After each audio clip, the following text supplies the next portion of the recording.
இந்த சம்ஸில் பார்க்க போகிறது யூனிட் எக்ஸசைஸ் 6ல் இருக்கக்கூடிய தேர்ட் சம் தான். கொஷின் பாருங்கள். If x sine cube theta plus y cos cube theta is equal to sine theta cos theta and x sine theta is equal to Y cos theta. ரெண்டு condition கொடுத்துட்டு என்ன prove பண்ணணும் அப்படின்னா x square plus y square is equal to 1ன்னு prove பண்ண சொல்லியிருக்காங்க. So first கண்டிஷனாக 1ன்னு வச்சுக்கலாம். ரெண்டாவது கொடுத்துருக்க கண்டிஷனை நம்ம 2ன்னு எடுத்துக்கிறோம்.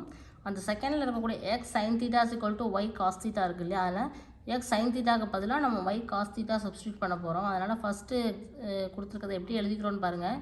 எக்ஸ் சைன் கியூப் தீட்டாவை sine theta into sine square தீட்டான்னு மாற்றி எழுதிக்கிறோம்.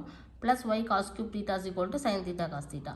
இதில் எக்ஸ் சைன் தீட்டாக்கு வந்து ஒய் காஸ் தீட்டான்னு சொல்லி போடணும். Into sine square theta plus y cos cube theta is equal to sine theta cos theta.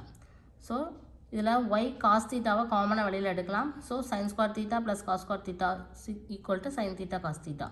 இந்த sin square theta plus cos square theta 1 ஆயிரும். So y cos theta is equal to sin theta cos theta. cos theta cancel ஆகும்போது y-ஓட value sin thetaன்னு கிடச்சிருது. இந்த y-ஓட value கொண்டு போய் second ஈக்குவேஷனை substitute பண்ணும்போது x is equal to cos thetaன்னு கிடைக்கி. ஸோ இப்போ எக்ஸும் தெரியும் ஒய்யும் தெரியும். ஸோ ப்ரூவ் பண்ண வேண்டியதில் x square plus y square is equal to 1ங்கிறது ஈஸியாக ப்ரூவ் பண்ணியாச்சு. Hence proved. ஓகே, ஸோ இந்த சம்ம டீட்டெயிலாக பார்க்கணும். இதே மாதிரி சம்மெல்லாம் பார்க்கணும் அப்படின்னா மேக்ஸ் டியூப் சேனலை சப்ஸ்கிரைப் பண்ணி வச்சுக்கோங்க. 10th ஸ்டாண்டர்ட் சமச்சீர் மேக்ஸ் சப்ஜெக்டில் இருக்கக்கூடிய ஒவ்வொரு எக்ஸசைஸ் சம்மும் டீட்டெயிலாக பார்க்கலாம். தேங்க்யூ.